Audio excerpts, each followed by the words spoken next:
de contexto. Señores, ya pensábamos que en esta época íbamos a estar grabando desde el canal, pero cada día la situación del COVID-19 se complica más y aquí continuamos grabando desde nuestros hogares para así, ¿verdad?, poder disminuir los contagios, porque no solo es contagiarme yo y mi familia, una persona que sea portadora sana también puede contagiar a muchos más. Julio Ortega Tous y yo quisimos del día de hoy invitar a dos analistas desde dos puntos de vista distintos, un politólogo, Daniel Pou, un psicólogo clínico, Huberto Bogar, y hacer un análisis primero de el estrés postelectoral, que es natural en un cambio de mando, y lo que es el estrés natural también desde el punto de vista psicosocial de todas las familias, no solamente por el cambio de mando, sino por esta pandemia del COVID-19, que además de afectar la salud, tiene paralizada la economía dominicana y del mundo. Saludos, Daniel Pou. Saludos, Huberto Bogar. Hola. Buenas tardes. Saludos a los dos. Bueno, hay mucho que hablar en esta hora. Yo creo que pudiéramos comenzar dando una visual de la situación con Daniel Pou, politólogo y analista. Daniel, primero, a mí me llama mucho la atención. Ustedes saben que hoy, esta mañana, cuando estaba viendo algunos programas de televisión, que hubo comentarios de que el candidato del PLD, Gonzalo Castillo, no alcanzó el triunfo porque no había tenido suficiente apoyo del partido, cosa que encuentro totalmente falso, porque si hubo apoyo de su partido, lo tuvo el candidato Gonzalo Castillo, puesto que bueno, Gonzalo estaba en todas partes, como es lógico que cualquiera quisiera hacer dentro de un partido político, pero si bien no alcanzó el triunfo, fue simplemente porque quizás el desgaste en el poder era ya demasiado fuerte y el pueblo lo rechazaba. De manera que encuentro esto totalmente absurdo, decir que no tuvo el apoyo de su partido, cuando fue un partido que no solamente tuvo el apoyo, sino también los recursos económicos. Como decía, el cambio de mando es traumático para algunos, porque hay muchas personas que temen perder su trabajo también, hay otras que quieren conseguir nuevos trabajos, para eso es una esperanza. Me gustaría escuchar tanto de Huberto como de Daniel Pou cuál es la situación que visualizan y qué hacer. ¿Qué puede hacer el gobierno en estos primeros 100 días para cumplir con las expectativas del pueblo dominicano, que, señores, no son pocas? Los primeros 100 días que comenzarán el mes que viene. A partir del 16 de agosto. Dentro de un mes y pico, es decir que todavía estamos a un tiempo de esa situación. Yo le dejo la pregunta a los entrevistados. Bueno, yo voy a responder la parte que para mí en este momento es prioritaria, que es el tema de cómo se conforma la candidatura de Gonzalo Castillo y qué sucedió durante el trayecto. Es indiscutible que la candidatura de Gonzalo Castillo podría ser no la candidatura más oportuna desde el punto de vista de lo que era la imperiosa necesidad de la lógica del PLD para poder mantener una cierta supremacía, no tan solo en términos de presencia, sino también en términos de discurso. Eso es un aspecto que hay que tenerlo bastante claro. O sea, Gonzalo Castillo no era el candidato con el rodaje, para decir de alguna manera, que pudiera cohesionar algunas fisuras que se producían al interior del Partido de la Liberación Dominicana, y máxime a raíz de la salida inminente del doctor Leonel Fernández, que desde el mismo día en que se ofrecieron los resultados de las primarias, marcó distancia con el Partido de la Liberación Dominicana. Entonces, desde ese punto de vista, la candidatura de Gonzalo Castillo, aunque surge como una candidatura refrescante, porque no era de los clásicos rostros que siempre el PLD nos ponía entre las opciones presidenciales, era una persona que se conoció sobre todo a partir de su trayectoria como ministro de Obras Públicas. Entonces, desde esa impronta, pues, Gonzalo Castillo quizás se podía convertir en una figura que unificara a los diferentes sectores del Partido de la Liberación Dominicana. Lamentablemente no sucedió así. Gonzalo Castillo hizo su campaña prácticamente solo. Señores, la maquinaria electoral del PLD se quedó esperando alguna oportunidad que nunca llegó, no logro entender, pero no funcionó. Apenas pudimos ver en algunas ocasiones al doctor Francisco Domínguez Brito y al ministro de Turismo, Francisco Javier García, en algunos medios dándole apoyo a la candidatura de Gonzalo Castillo. Y Temístocles Clemontá, y el presidente de la República, y el y Margarita. Margarita Cedeño. Escúcheme. Tan limitado. No, escúcheme. El presidente de la República entra en los últimos días de la campaña, no entra siempre. Eso no es cierto. Eso no es cierto. Si el que dice que iba a ganar las elecciones en esa reunión del comité político después de la salida de Leonel, ¿quién fue? Y que para proteger a Gonzalo Castillo hay que dejarlo no hablar. Fue Danilo Medina. Bueno, Gonzalo Castillo fue un capricho de Danilo Medina que llevó al desastre al PLD. Bueno, eso es otro tema. El resultado de la candidatura y después del fraude electoral en la primaria. Pero eso es otra parte del pastel. Hay que mirar la parte estratégica de campaña electoral. O sea, yo estoy respondiendo de lo que es la parte estratégica de campaña electoral. Que Danilo un día reuniera el comité político y lo arengara, nada. Poner funcionarios que nunca han hecho trabajo de base a apoyar a la candidatura de Gonzalo Castillo no rendía ningún fruto. El director de presupuesto, el director de impuestos internos. ¿Cómo usted va a poner esos señores que no son figuras políticas? Andrés Navarro, por ejemplo, le cedió a Miguel Medina, que es un excelente le cedió a Miguel Medina, pero el propio Andrés Navarro tampoco era una figura de alto impacto. Y el propio Domínguez Brito lo apoyó Domínguez Brito muchas veces, y lo dije desde el inicio, lo apoyó Francisco Javier, pero Gonzalo Castillo yo lo percibí solo. Pero ¿quién más lo pudo haber apoyado, Daniel? ¿Quién más? ¿A quién Bueno, como sucedía antes, que tú veías una Cristina Lizardo, que tú veías... Pero se dividió el PLD. Tú no puedes dejar de considerar ese tema. El PLD se dividió en octubre, dividido. Es decir, el principal líder, que no es Danilo Medina, que tuvo el PLD, salió porque lo empujaron hacia afuera, no porque él se quiso ir, porque le robaron una primaria. Entonces eso tú no puedes ponerlo como que eso no pasó. Pasó y destruyó la maquinaria electoral famosa que de 20 y pico % con 100.000 millones de pesos que le metieron a Gonzalo Castillo, lo lograron llevar a 36 o 35.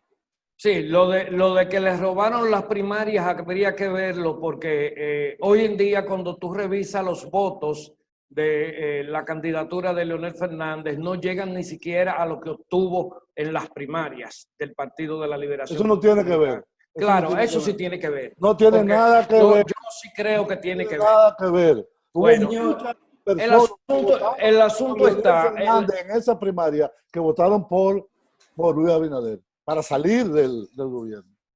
¿Tú puedes estar seguro de eso? Muchos. Yo creo que en las primarias del PLD influyeron votantes de otros partidos de una manera determinante. Eso está bastante claro. Quien la quiso abierta fue el presidente. La quisieron abiertas y en todos los países del mundo se sabe que las primarias abiertas sirven para que los partidos contrincantes incidan en la elección de los candidatos del partido que permite que las primarias fueran abiertas. Pero Leonel Fernández las quería cerradas y Danilo Medina...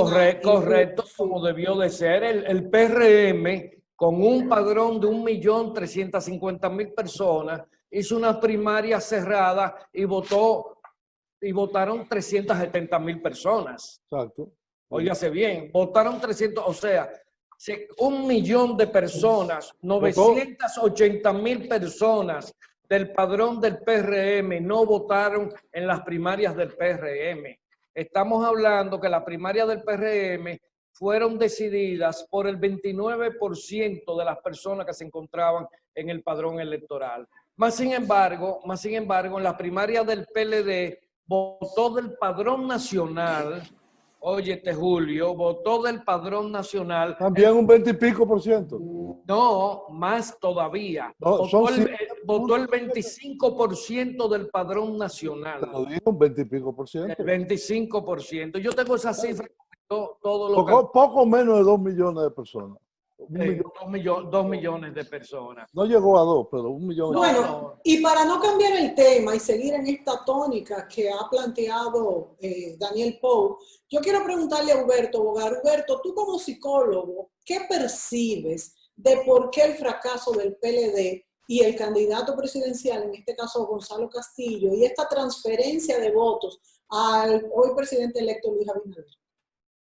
Bueno, yo pienso que el país en su gran mayoría ya estaba cansado del mismo sistema, de los mismos procedimientos, y que votó abiertamente y francamente por otro candidato nuevo, con la esperanza de que el país definitivamente dé un paso hacia la institucionalidad. Yo creo que nuestra democracia es frágil y siempre ha habido un síndrome de desamparo institucional que en el caso de los últimos gobiernos del Partido de la Liberación Dominicana ha llegado a un extremo. Entonces creo que ahora debe darse un paso hacia adelante, ojalá se dé. Lamentablemente la situación internacional, nacional es crítica, es decir, hay desempleo, hay ingresos paupérrimo, no hay divisa, los dólares probable que se dispare, entonces todo eso le dificulta al nuevo candidato el mostrarse, pero hace falta que haga el esfuerzo, un esfuerzo prudente, inteligente y moral, porque hay que adecentar la sociedad.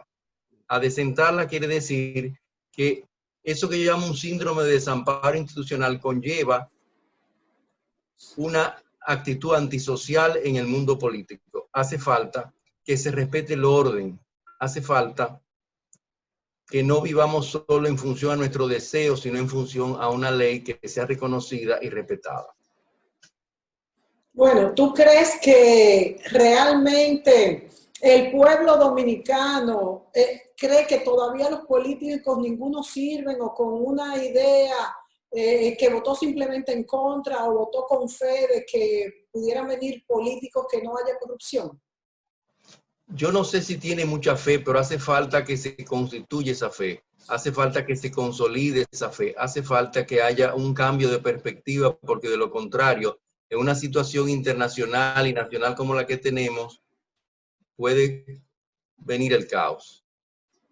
Bueno, Daniel, entonces, ¿cuál es el panorama que tú ves políticamente hablando ahora de qué hacer, cómo se dará esta transición política y qué puede hacer bueno? Bueno, por ejemplo, ya vimos que el presidente Medina recibió al nuevo presidente electo. Creo, no sé si es cierto, pero pienso que antes se esperaba al paso de mando. ¿Es así? Traspaso de mando. Se constituían dos comisiones, una de Palacio y otra del presidente electo. El presidente electo nunca había ido a Palacio a representar la comisión de contrapartida. Hay un detallito que, sobre lo que comentó Huberto, que yo quiero arrojar cifras, porque como siempre me gusta hablar con cifras. Si en República Dominicana hay una crisis de credibilidad, hay una crisis de cohesión social muy fuerte, porque nos hemos ya habituado a individualmente enfrentar todos los problemas. La gente no cree en las instituciones. Las instituciones en República Dominicana, lamentablemente, y sobre todo el sistema de partidos políticos, hoy en día se encuentran sumergidos en la peor crisis democrática. ¿Por qué? porque se han habituado a marginar el sistema de partido de las prácticas democráticas. Si tomamos el último Latinobarómetro de las Américas, República Dominicana es el segundo país del continente donde la creencia en sus instituciones es más baja en términos generales. Y los partidos políticos, hoy por hoy, en el Latinobarómetro de las Américas, en términos de confianza, cercanía y credibilidad, se encuentran en el último lugar en la escala que los dominicanos han elegido. Entonces, tenemos una crisis que el sistema de partidos que ha estado acomodado en un nicho que les resulta muy confortable, no quiere enfrentar, pero no podemos continuar con un partido, un sistema de partidos que no está sumergido en prácticas democráticas, queriendo implantar una democracia desde el Estado, porque si el partido no es capaz de propiciar la democracia a su interior, mucho menos la va a propiciar. Entonces hay un sistema de valores ahí distorsionados. Y esto lo hago como elemento complementario a lo que respondió el doctor Huberto Bogar. Ahora, ¿qué va a suceder de ahora en adelante? Señores, el gobierno actual ha sido elegido por el 28.6% de los dominicanos con derecho a voto. Es una cifra que le puede caer mal a mucha gente, pero el gobierno electo ha sido por un 28.6%. Por la abstención. Por la abstención, correcto. Claro, pero del voto efectivo... Yo creo que demasiados fueron. No, del voto efectivo tuvo más del 52%, casi 53%. Sí, pero estoy hablando de la participación a nivel general. Fue baja en medio de una pandemia. Claro, yo pensé que la participación iba a ser de un 40%.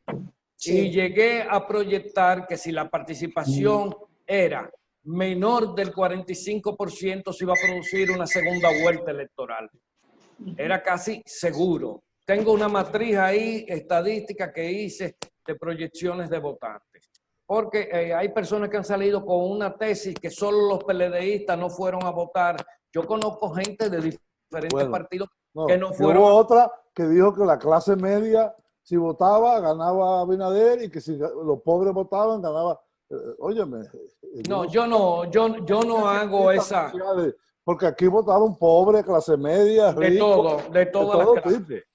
Lo que pasa es que ese es un enfoque muy sociológico, no es un enfoque... No es sociológico, disparatológico. Bueno, yo no... Bien.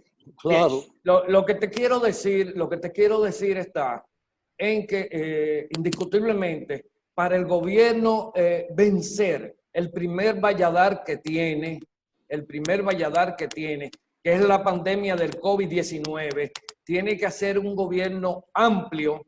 No estoy hablando de nombramientos, sino que sea capaz de liderar a todos los sectores nacionales para ponerlos a una, para poder mitigar la pandemia del COVID-19. Está hablando de un gobierno concertación nacional, claro. Bueno, de unidad nacional. De unidad. Creo que aquí tienen que participar todos los sectores, porque eso de estarse saboteando, no creen la pandemia, te quieren mantener en tu casa para cortarte tus libertades. Vamos a ponernos los pantalones largos, señores, en el sentido de no imponer, lograr consenso con la sociedad. Y un factor muy importante, señores, y eso en políticas de prevención es un eje fundamental, es que hay que integrar a la ciudadanía de manera proactiva a que participen en el cumplimiento de las medidas. El ciudadano no puede seguir siendo un ente pasivo. Al ciudadano hay que darle participación y comprometerlo. Nos tenemos que ir a la pausa, Daniel, y eso es una parte muy importante. Luego Julio añadirá alguna otra parte de esta pregunta que voy a hacer, pero me gustaría que cuando volvamos de la pausa, el psicólogo Huberto Bogar nos hablara justamente de ese compromiso ciudadano que necesita tener la ciudadanía con los políticos, pero a la vez haber una reciprocidad, ¿no?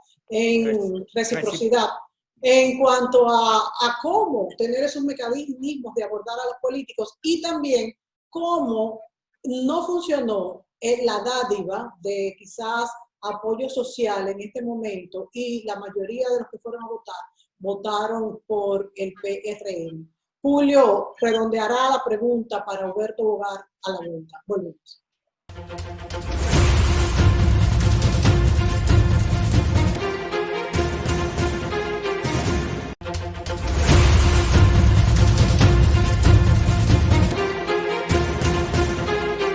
Bien, amigos, continuamos este programa con el politólogo Daniel Pou y con el doctor Huberto, siempre se me hace difícil no decir Huberto Bogar, psicólogo y especialista en temas de conducta individual y social.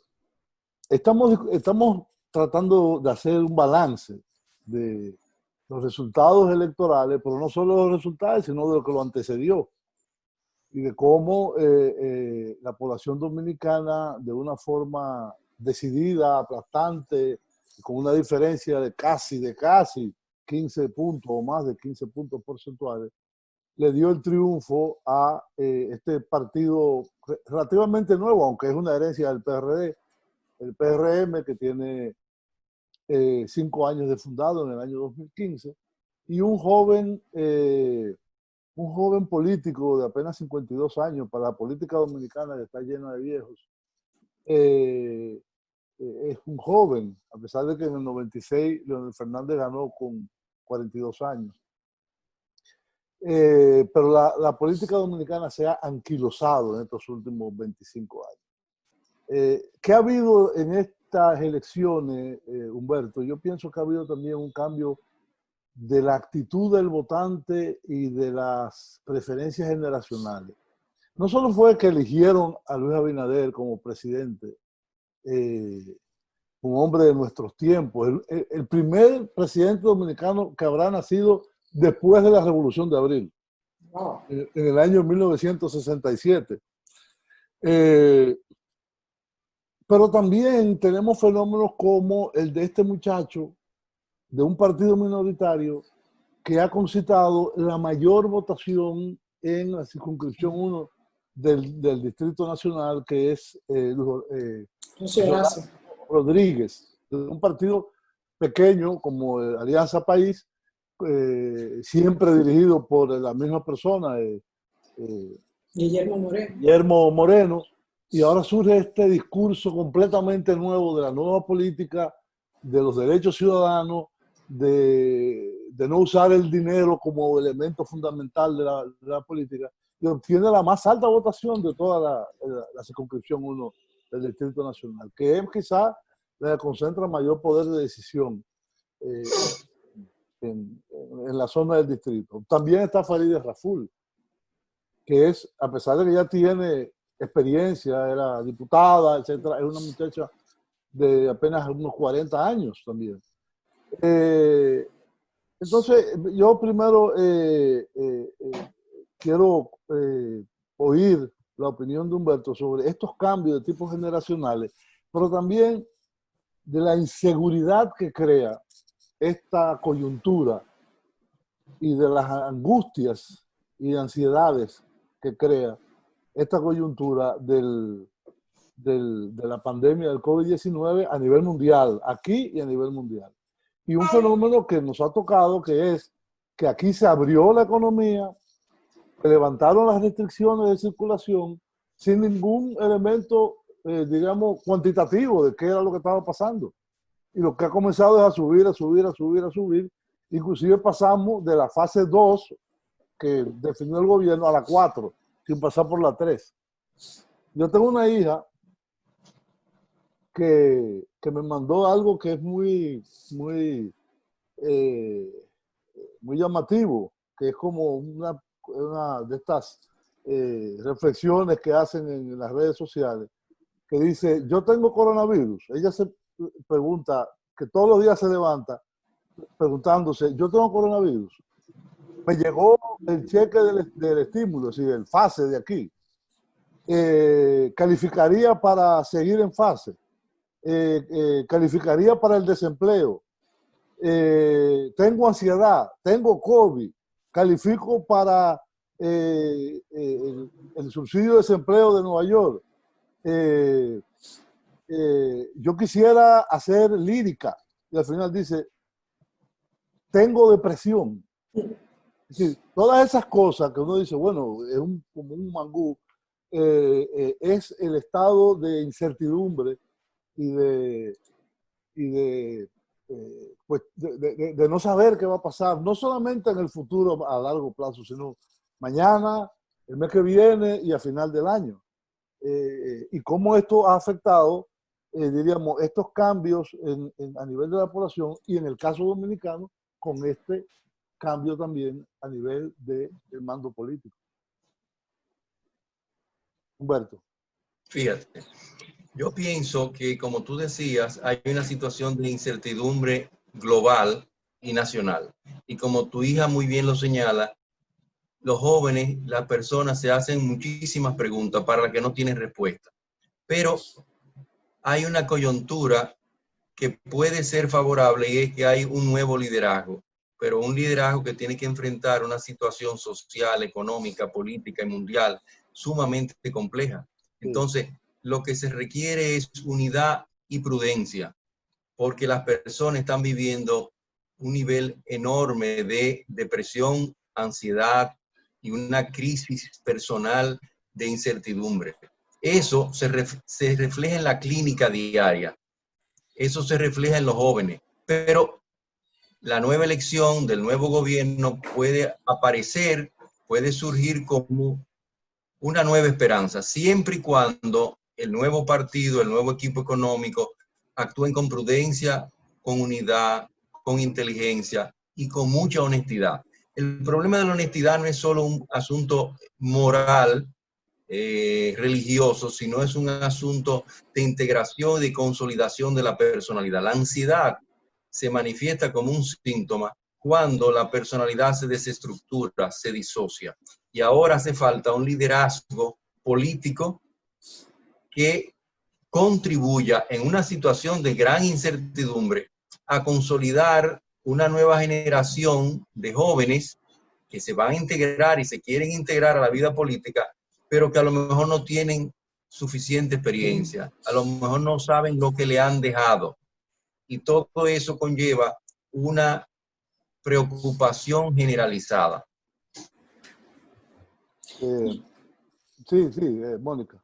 Yo iba a decir que eso es muy cierto, eso que tú has dicho ahora mismo, Humberto. Sin embargo, también vemos, Julio Ortega mencionó el caso del triunfo de José Horacio. José Horacio, también el de Faride, pero ya Faride es una política, a pesar de que es joven, es una política experimentada, incluso siempre se ha movido en esa... José Horacio tiene 30 años. ¿No? Exactamente, y nunca había participado antes en política. Entonces tú señalas de que realmente es un muchacho, por ejemplo, sin ninguna experiencia en ese sentido. Pero viene de una familia que desde el bisabuelo, el abuelo... No tienen los genes, pero a pesar de que no tiene experiencia, yo creo que tiene todo, y en esto me estoy refiriendo a esta preocupación que ha externado Humberto Bogar. Tiene, a pesar de que quizás no tiene la marrulla, tiene toda la experiencia teórica, vamos a decir, necesaria. Vivencial, quizás. Y hasta vivencial en el marco teórico, vamos a decir. No, él dice que de los 12 años él estaba yendo a manifestaciones, que fue a la Marcha Verde, que estaba metido... Que es el caso de José Ignacio también Paliza, que aunque son muchachos jóvenes, tienen una experiencia política mamada de sus familias, vamos a decir. Y a lo que voy es que quizás incluso, y vamos a darle el beneficio de la duda, esta inexperiencia, entre comillas, en el argot político, en los corrillos políticos y en la marrulla, quizás pueda resultar positivo, porque son personas muy formadas. Perdón que te interrumpa, Mónica, eso es lo que quieren una parte de la población. Terminar con la marrulla, terminar con las trapisondas, terminar con la corrupción desenfrenada o la corrupción la corrupción solamente. Por ejemplo, hoy escuchaba una discusión entre opinadores sobre el barrilito en el Congreso. Ya muchos han dicho que no, que eso lo van a quitar. Bueno, José Horacio lo dijo en nuestro programa. Claro, pero José Horacio es uno de 190. Pero esas prácticas de gastar decenas, cientos y miles de millones en clientelismo político desde una institución tan importante de control al Estado como es el Congreso Nacional, que ha desnaturalizado completamente. Ahí hay diputados que nunca han dicho una palabra. Y muchos no van a las sesiones. Se ha llegado a la barbaridad de que los que son más conocidos y populares se hacen elegir y le entregan a sus esposas o a sus hijos las curules. Ya eso es la degradación más grande. A un cargo electivo, señores. A un cargo electivo, exactamente. Entonces yo creo que en la población, quizás más en la clase media, pero también en los sectores populares, hay un hartazgo de eso. Y la mejor muestra es que, como decíamos anteriormente, un candidato que casi marchó solo en la cancha, que dispuso de miles y miles y miles de millones de pesos, que lo único que le faltó fue tirar puerco de un helicóptero, pero que repartía comida, traía gente de fuera, hacía esto, hacía lo otro, no recibió el apoyo popular. Y entonces, muy breve, nos quedan 2 minutos en este segmento. Yo le pregunto entonces a Huberto Bogar, ¿tú crees, Huberto, que es posible que la persona haya hecho un link entre, bueno, no tendrá mucha experiencia gobernando, pero tampoco tendrá mucha experiencia en la marrulla política, y vamos a ver entonces si la preparación a nivel académico, como también la vicepresidenta es una académica, puede darnos mejor resultado? ¿Pudiéramos interpretarlo? Yo creo que todo eso cuenta mucho. En el caso de José Horacio especialmente, yo creo que es un joven excepcional. Sí. Hijo de un amigo mío, Porfirio Rodríguez, que estudió conmigo y lo conozco muy bien. Nieto de José Horacio Rodríguez y bisnieto de Juancito Rodríguez. Sí. Esa es una elección maravillosa. Sí. Ese es un joven en quien yo deposito mi confianza. Ojalá dejen que él y otros más como él hagan lo que tienen que hacer, porque él, aunque es joven, sabe lo que tiene que hacer. Sí, tiene un programa político, tiene una propuesta política muy concreta. Y también, y antes de irnos a la pausa, voy a mencionar que también hubo muchos candidatos jóvenes ¿cómo se llama? Los de las alcaldías que entrevistamos. ¿Cómo se llaman, Julio? Los de las alcaldías, los alcaldes. No, los regidores. Los regidores que antes... Bueno, Mario Sosa. Exacto, estaba pensando justamente en Mario Sosa, que también salió electo, que son muchachos muy jóvenes, pero con un programa, y yo creo que hubo muchos regidores, y muy educados. Muy educados. Y la educación no tiene que ver con dinero, no tiene que ver nada. Educados académicamente y personalmente. Exacto. Y entrevistamos otros de otros partidos como que iban compitiendo como regidores y también eran muchachos muy educados. De manera que puede ser que se esté adecentando el perfil de política. O se esté dando un cambio de generación que plantee nuevos paradigmas políticos de la sociedad. Nos vamos a la pausa, amigos. Volvemos inmediatamente.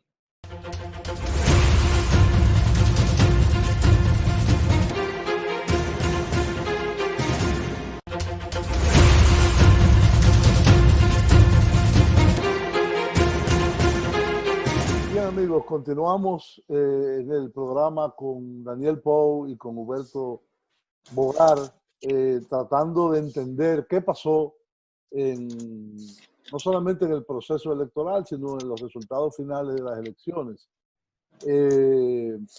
Hay algo que es inaudito, por ejemplo, es el resultado a nivel senatorial. De los 28 o 29, no me acuerdo cuántos eran senadores que tenía el PLD, se ha quedado con 6. Y sobre todo en las provincias más apartadas de la región sur, además de San Pedro de Macorís, que se dio un fenómeno particular. Pero los grandes caciques, Charlie Mariotti, ¿cómo se llama el de güey? Amaury Castro, de La Vega, el senador de Santiago, que fue desplazado por unas votaciones increíbles, 70% a favor de Eduardo Estrella. Es decir, excelente candidato. Se ha dado como una especie de tsunami contra esa, vamos a llamarle con los términos que está usando contra la vieja política. La gerontocracia. No solo la gerontocracia por la vejez, porque Julio César Valentín es un hombre relativamente joven y Eduardo Estrella es mucho mayor que él, pero es, diríamos, un rechazo a lo que ha habido en estos últimos 16 años, por lo menos estos 16 años. Y a pesar de que algunos que son representantes de esa política, como es el caso de Bautas Rojas, fue electo senador por la provincia hermana Mirabal, pero en la alianza entre el grupo conformado por Leonel Fernández y los grupos que están alrededor del PRM. Entonces hay no solamente hay un cambio a nivel de la juventud de las grandes ciudades, sino también hay un cambio a nivel de la población de las provincias, que ha rechazado a esos viejos políticos que tenían 2, 3, hasta 4 periodos. El caso de Baní, ¿cómo se llama? Wilton Guerrero. Wilton Guerrero. Ha habido un desborde, el mismo el senador que era de Asua. Ha habido una transformación en la representación a nivel del Senado. El Senado va a ser mucho más plural, va a tener una mayoría cómoda, pero no una mayoría aplastante del PRM. Pero también muchos de esos representantes son de otros partidos, como el caso de Eduardo Estrella, como el caso de Pedro Catrén. Es decir, ha habido una transformación no solamente a nivel de las grandes ciudades, sino yo estaba mirando las votaciones en las provincias, los porcentajes de votación, y a diferencia de la abstención altísima en Santo Domingo, en el distrito, en Santiago, etcétera, en las provincias pequeñas y medianas fue muy alta, fue entre 65 y 70% la participación. ¿Qué te parece esto, Daniel? Sí, indiscutiblemente que el mapa electoral en términos de participación registró una mayor afluencia del voto en las provincias pequeñas. El mapa electoral ahora se torna con características que en algún momento podrían haber parecido imprevisibles, pero si uno lo analizaba desde cierto punto de vista, tenía que tener bastante claro que ya había un cansancio, un agotamiento, una reiteración de personas que eran realmente sepulcros blanqueados en el Congreso Nacional, y que me excusen el término, los sepulcros. Mira, el que ha estado en el Congreso trabajando como estuve yo, con una comisión del PNUD para capacitación, formar legisladores, se daba cuenta que en el Congreso lamentablemente más del 30% menos del 30% de los legisladores no tenían ni siquiera capacidad para no formular una ley, ni siquiera para comprenderla. Eso es uno de los graves problemas que tiene el Congreso Nacional.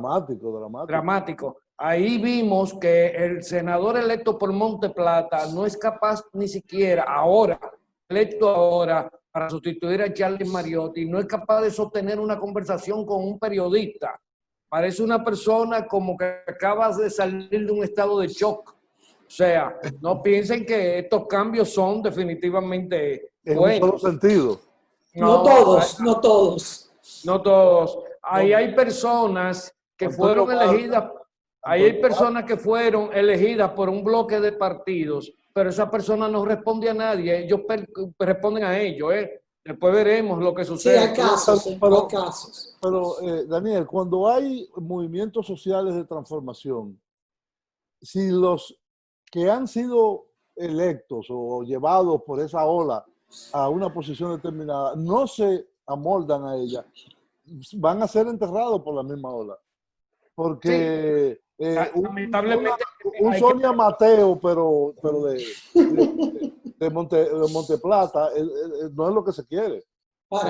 Lamentablemente que una de las cosas que yo siempre había pedido cuando se hizo en la Comisión de Reforma del Estado era que la nueva Constitución del 2010 contemplara la revocación del mandato de los puestos candidatos elegibles, de los puestos elegibles. Claro. Muy importante. No, y de hecho hay una propuesta que uno de los que las encabeza es este muchacho Rodríguez, es de que ¿para qué necesitamos un Senado nosotros?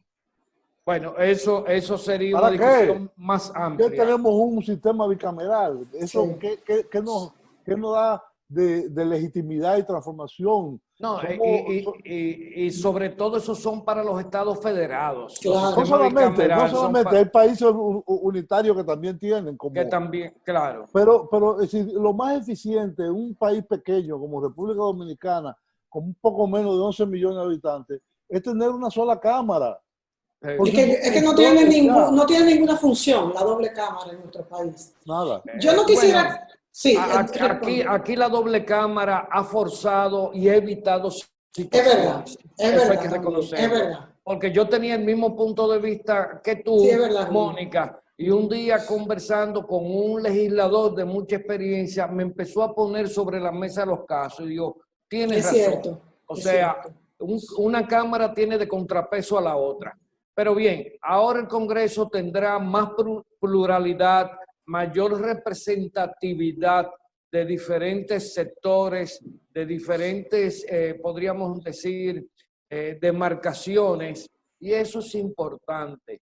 Ahora bien, el problema no es tener muchos senadores buenos, ni muchos diputados buenos, sino gente que sepan a lo que van al Congreso y que tengan la voluntad suficiente para hacer lo que le corresponde en el Congreso. Porque en los últimos años, señores, las leyes que se aprobaban en República Dominicana, las conformaban, las estructuraban 4 a 5 legisladores, porque los demás no tenían capacidad ni de comprenderla. Ni siquiera, a veces la hacían fuera. Sí. Correcto. Se la llevaban hecha. Sí, o sea... Yo que estaba muy de acuerdo, muy de acuerdo. Tan importante como la 8701, que fue la ley del régimen de seguridad social, eso lo hicieron fuera del Congreso, crearon a un senador y ahí se le dio curso. Sí, pero muchísimas Pero que funciona, acuérdense. Sí. Miren, señores, yo me pasé una vez 8 meses participando de una comisión del Senado para redactar el proyecto de ley de reforma de la policía, el último en el periodo del doctor Leonel Fernández, que lamentablemente ni se conoció porque llegó Danilo Medina entonces a la presidencia con otro proyecto, todos con el mismo vicio. Creen que los problemas institucionales son problemas administrativos y son problemas de visión y de política. Entonces, por eso, este es el único país del mundo, y me excuso porque estoy haciendo una digresión, donde piensan que la legislación puede sustituir la política pública. Señores, en los países desarrollados, la legislación se hace para darle legitimidad a la política pública. Aquí hacemos la política pública, hacemos la legislación y nos quedamos sin política pública. Sí. Eso es un tema que pudiéramos desarrollar, Daniel. Hay un desfase, pero mira. Nos quedan 4 minutos. Concluye para darle una pregunta a... Mira, yo lo que sé es que esta diversidad del Congreso puede resultar muy eficaz para profundizar la democracia, pero puede resultar un desastre dentro del modelo político en que operamos los dominicanos. Y mucha gente me pregunta, ¿por qué un desastre?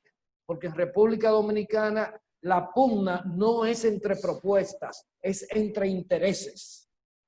Bueno, pero esperemos que eso cambie, porque si no estamos perdidos. Y eso yo creo que es un tema para un programa completo, Daniel, que tú has puesto sobre la mesa. Yo creo, Julio, que no debemos terminar este programa sin que el psicólogo clínico Humberto Bogar García nos hable sobre estas personas que temen en este momento perder sus empleos, que van a ser desplazados, y también por aquellas que tienen tantas esperanzas, que también están eufóricos. Háblanos un poco de ese tema, Humberto.